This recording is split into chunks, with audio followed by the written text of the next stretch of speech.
From the KOIN 6 newsroom, this is breaking news. And breaking right now, within the last half hour, new evacuation orders in a fast-moving wildfire. Firefighters are telling more than 24 people to get out of their homes near Roosevelt on the Washington side of the Columbia River Gorge. The mandatory evacuation area is from Whitmore Road to the Klickitat County line and Highway 14 to Hale Road. Last night, everyone in Roosevelt was told to leave their homes immediately, but this morning they were allowed to return home. But now there's a new evacuation order just issued for about 25 homes. No homes have burned so far, but some outbuildings have. And the fire itself has burned 17,000 acres so far. And take a look at the flames from a grass fire in Forest Grove late this afternoon. That burned about 3 acres off CB Road before crews got it under control. Kristen joins us right now. Just because it's cooler doesn't mean the fire danger is down, because we're so dry. It is so dry. And when you get west of the Cascades and you have those winds just whipping through the gorge, and then you have them coming down the Cascade Mountains too, it dries out that air big time. And then so you have this really dry air. You have these winds that are just full on. They're stronger than yesterday, 35, 40-mile-an-hour gusts, steady at about 20 miles an hour. And so that just really increases the fire danger. You can see the areas highlighted in red. And so where that fire is burning, red flag warnings are in effect until 9 p.m. tonight. That's when the winds will start to back off. It'll be a slow back off, but at least that's when the humidity will start to go up. So we have those fire weather warnings again until 9 p.m. You can see the winds gusting from the Dalles back to Pendleton up around 30, 31 miles an hour at this point up near Yakima. Yakima up near 30 miles an hour there too. But steady winds between 20 and 25 miles an hour in this location, coming from the same direction as coming from the west. And then the humidity, watch what happens when you get east of the Dalles. It drops down into the low to mid-teens. In fact, just a few minutes ago, it was down to 11%. That is really dry air. But thankfully tonight, those humidities are going to be going up. Temperatures are going to be dropping. But I do have some warmer weather on tap. I'll have more on that coming up in the full forecast coming up in just a few minutes. Okay, Kristen, we'll talk to you then. We talk about this hot weather being responsible for all these fires. It's responsible for other things as well. A toxic algae bloom off the west coast is now larger and denser than first thought. And this is a really big deal. We found out it's getting so bad, stores may actually run out of Dungeness crab and razor clams. We first told you about this algae bloom in June. Now, though, it stretches from California to Alaska, all because of this warm weather. So KOIN wants to know what this means for you. Our Chris Holmstrom found out. Troy Blix has been a fisherman on the Oregon coast for 26 years. He tells me there's nothing like it, but this summer has been a rare one. The warmer water's coming in. You know, it's coming in closer to the beach. Scientists say it's causing the largest toxic algae bloom ever recorded off the west coast. I'm sure there is. How bad is the bloom? You know, time will tell, I guess, what damage it does. New data shows the bloom is denser, more widespread, and deeper than researchers originally thought. It also involves some of the highest concentrations of natural toxic domoic acid. Researchers are now finding dangerous levels in crab meat. In fact, that's why shellfish managers in Washington shut down recreational and commercial Dungeness crab fishing.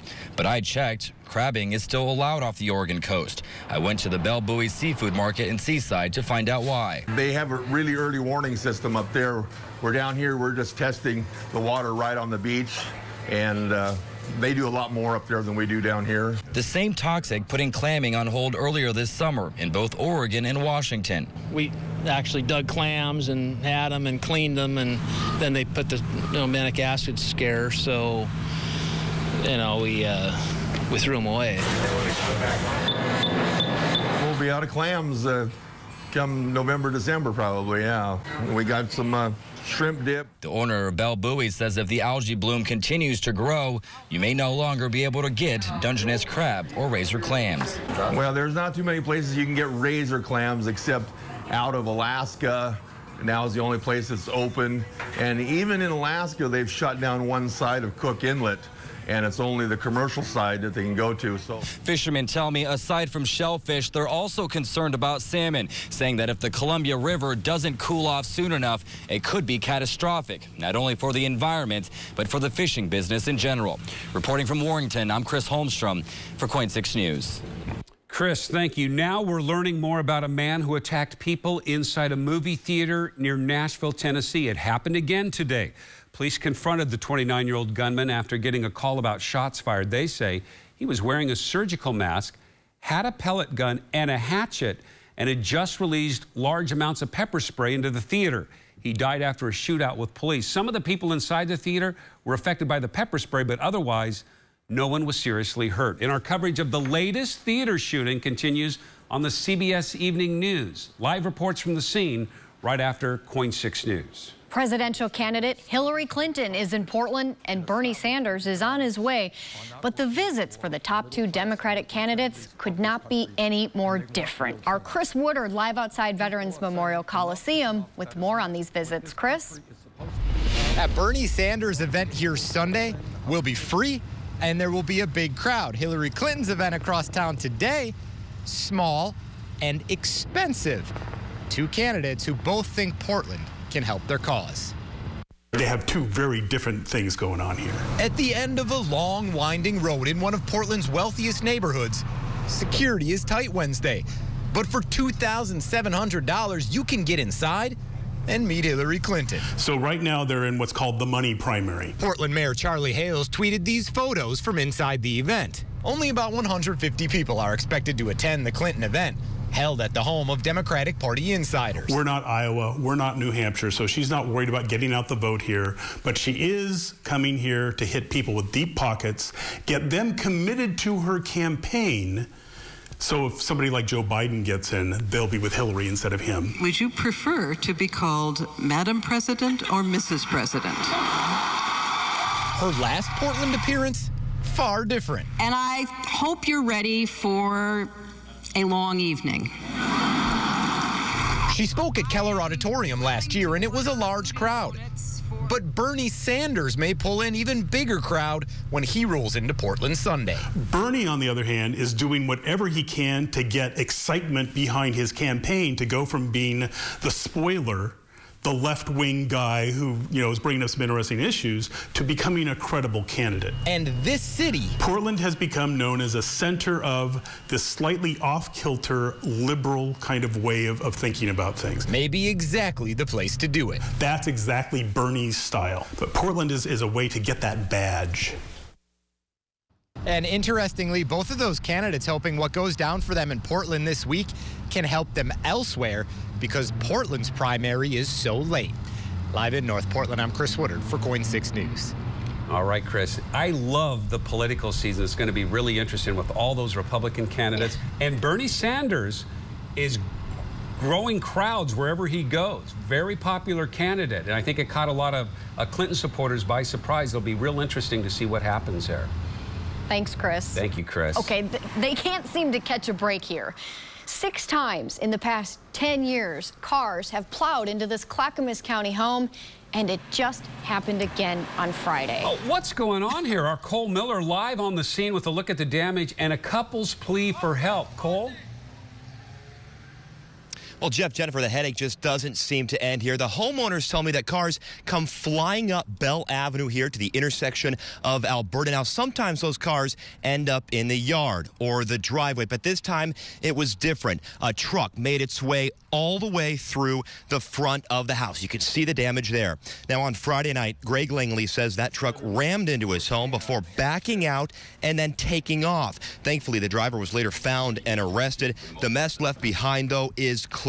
A huge window was smashed, antiques were ruined, along with a nearly $11,000 electric wheelchair for Langley's wife. She suffers from cerebral palsy. The bill is already up to $40 grand. Now, Langley fears someone's going to get hurt before the county steps in and fixes the problem. Please help. We love our home. I made sure that we bought a home in Clackamas County. We just want to be safe. And back out here live. In the meantime, Langley has set up roadblock signs and the yellow caution tape. So we're asking the county what can be done to protect this home, and why can't Langley put up any form of permanent protection? Well, we'll have those answers coming up tonight on KOIN 6 News at 11. In Clackamas County, Cole Miller, KOIN 6 News. All right, Cole, thank you. And next at 6, it's a story causing a lot of controversy. A local professor says the university met her with an ultimatum after she got pregnant. To either get married or to admit that the pregnancy was a mistake and continue on as a single mother. So now she's suing after the school fired her. You'll hear her case next. Plus, Whole Foods opening some lower-cost grocery stores, and one of the first ones will be in the Portland metro area. Find out which neighborhood is getting it. A local professor suing after she says she was fired for getting pregnant without being married. That woman was an assistant professor at Northwest Christian University that's located in Eugene. Cody Richardson is her name, and she says her supervisor told her she had to either get married or admit the pregnancy was a mistake and continue as a single mother. Richardson says she never signed a morality clause. She also says there's nothing in her teaching contract saying employees need to be married if they get pregnant. It really bothers me to think of something like this happening to my daughters, my students, my friends, family, anyone, because it doesn't make sense that somebody's own belief system can override the laws. And Richardson says some men working at the university who were expecting a baby without being married were never fired. She already has 2 children and has been with her boyfriend for 12 years. We contacted the university about the complaint, and they tell us they can't comment on a personnel or legal issue. Okay, now a big warning. If you've gotten a call from someone saying they're with the Washington State Patrol, be careful, because someone is imitating state troopers and trying to take your money. Jennifer Dowling has this crime alert. What's this all about, Jennifer? Well, Jeff, when people get these calls, the caller ID looks like they're coming from Washington State's patrol. But I found out that's just one of the ways scammers can try to fool you. We received 30 calls to our headquarters in Olympia, Washington. Washington State Trooper Paul Cagle says complaints have been flooding in. Someone has been cold calling residents pretending to be a state trooper. We don't cold call citizens. He says the caller has a variety of threats involving things like parking violations, saying you owe money for those various offenses, including outstanding warrants, unpaid parking tickets, and unpaid school taxes. And state troopers say that the scammers are upping the pressure on people by threatening them with an arrest. It can be frightening. I mean, you, as a citizen, I would wonder, boy, is this legitimate or not? As for disguising a number as coming in from the State Patrol, Cagle says it's called spoofing. The scammer is using some sort of software to scramble the caller ID. There are ads for products to do that over the internet. It makes it look as if the call is coming from somewhere else. Even though they're not calling from our number, they're able to use, for example, our ID, if you will. And so when they call from their number, it's going to show up on your caller ID as a Washington State Patrol number. The Washington State Patrol says if you do get one of these calls, don't answer any questions, don't agree to pay any fines, don't share any personal information, and hang up the telephone. It's important for the public to know that we would not contact people for warrants over the telephone. And so far, Cagle says nobody has come forward to say they've actually given money to these callers. If you've gotten a call like that, call the Washington State Patrol. Back to you. Yeah, especially because they trick you, because the caller ID, as you mentioned, looks like it's coming from Washington State Patrol, right, Jennifer? That's right. That's why you have to hang up and then call back to make sure of that call. All right. Jennifer Dowling, thank you. New at 6 now, one of Whole Foods' new lower-cost stores coming to Lake Oswego. According to our partners at the Lake Oswego Review, the store will be in the Oswego Village Shopping Center on State Street. That's where the Albertsons closed earlier this year. The store will be one of the first 5 of the 365 by Whole Foods markets. It's expected to open late next year. Now, the concept for the new stores is to provide more moderately priced items through Whole Foods' cheaper in-house brands. I'm sure a lot of people looking forward to that. Hey, Christian Joy said, hey, that means you'll be able to run down there and buy your ingredients for your famous green chili mac and cheese. Oh, yeah, you could. Oh, man, I've got to start making that. These cooler days are getting me excited. When she brings that into the new, that is one of the best things I've ever tasted. And I'm not a big macaroni, but that is fantastic. You know, it's just gone. People... Yeah, you know, there's a company here in Oregon too. So if you're from New Mexico, they're called Los Roast, and you can find them in some of these stores, or there are quite a few stores. But they're already roasting the green chilies now, and you can see them pick. I mean, it is going to be So good. I love fall and I love green chili. So yeah, my green chili mac and cheese, I have that up on my Facebook website if you're interested. 77 degrees out right now, and it is just beautiful out today. Didn't today just feel so wonderful? And we'll see temperatures fairly close to that tomorrow, but it'll be a little bit warmer, but I still think you're going to enjoy the weather tomorrow and for the next couple of days, really. You get to the coast and it was a little cloudy, a little more gray out that way, but we're seeing some sunshine here as we get ready for the sun to go down in a couple of hours. 68 degrees in Astoria, just really looking beautiful out there. Those skies are right now. Temperatures down in Newport at 63, and then again the valley, it does warm up a little bit farther south. Salem at 81 degrees right now. Central and Eastern Oregon, a cooler day for you today too. Temperatures in the low to mid 80s, 79 in Redmond this afternoon. So temperatures are staying fairly mild for now. Tonight's lows will be a little cooler thanks to the cooler day, down into the mid 50s tonight for Portland, 53 in Salem, 43 for Government Camp. So open up those windows and let that refreshing air in. It's really going to be a nice evening. All this cooler weather because of the system that's passing us by to the north is bringing in a few showers up near Seattle, but we're not getting any rain out of this. It's just too far to our north for that. So we'll continue to see things clear out. In fact, sunny and warmer conditions for the next 2 days and no extreme heat to talk about, not anytime soon. So some good news there. And then the weekend to bring more changes. We'll see yet another system similar to this move on in for Saturday and Sunday, and that'll bring back the clouds. It'll bring back some cooler temperatures. It'll come down a little bit farther south, so I think the clouds will be a bit thicker for this one, and we may even get a little bit of rain out of that one too. But tomorrow, none of that to talk about. We'll have a few clouds around the morning, upper 50s, 65 by 10 a.m., and then temperatures right around 80 degrees for a high in Portland, and again back down towards Salem and Eugene. We'll top out in the low 80s there, but still nothing too tough to take. For the coast tomorrow, partly cloudy. We'll have that drizzle chance mainly early, and then we'll see some sunshine for the afternoon, 70s there. High 5 temperatures in the upper 70s up near Kelso, but low to mid 80s from McMinnville down through Salem and Corvallis. Central and Eastern Oregon, Madras in the mid 80s, LeGrand in the low 80s, and we'll be in the upper 70s for Baker City. And then back through the gorge, and this really goes for the Dalles back towards Pendleton too. A lot less wind tomorrow. Very good news. Those winds have been very strong today and yesterday, so once we get through tonight, they calm down. That should help with the fire danger some.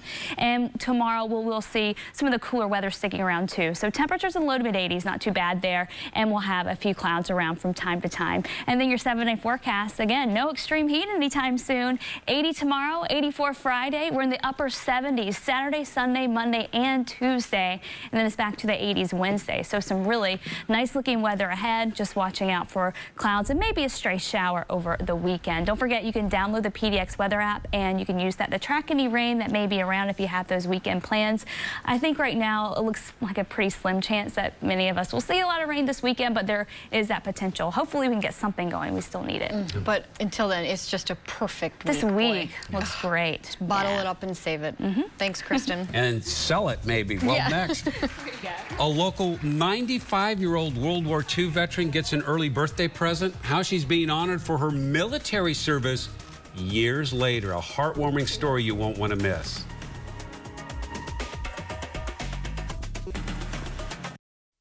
This really is such a great story. A World War II veteran gets the surprise of a lifetime. Now, she's 94, but she's going to turn 95 later this month. She got an early birthday present today from Oregon Congresswoman Suzanne Bonamici in Tigard. The Senator awarded Command Sergeant Major Elena Spiker 8 medals for her service in the military. She enlisted in 1943, served 24 years around the world. She heard she'd be getting a medal, one medal, someday in the mail. She never expected this. Did we catch you off guard today? You sure did. I had no idea. It's amazing, amazing. Overwhelming, I should say. We found out, quote, military oversight is why Alina is being awarded the medal so late, decades later. A family member asked the Defense Department to review her career, and that's when they realized she never got the honors she deserved. So that's why the Congresswoman was out there today to give her the medals personally. There's Suzanne Bonamici delivering the medals to Elena. Makes you tear up. It really almost. is the greatest generation, right? Indeed, there. and she's so spry and She looks great. with it. She looks awesome. Great. Yeah, very good. Hey, it's going to be a beautiful day tomorrow. 80 degrees, a lot of sunshine. Mid-80s Friday. Enjoy it. Cooler and cloudy for the weekend, and maybe a little bit of rain, but the weather is just looking fantastic, I'd say, for the next week. All right. Take care, everybody. The CBS Evening News is coming your way next. Thank you for watching. We'll see you tonight at 11 o'clock.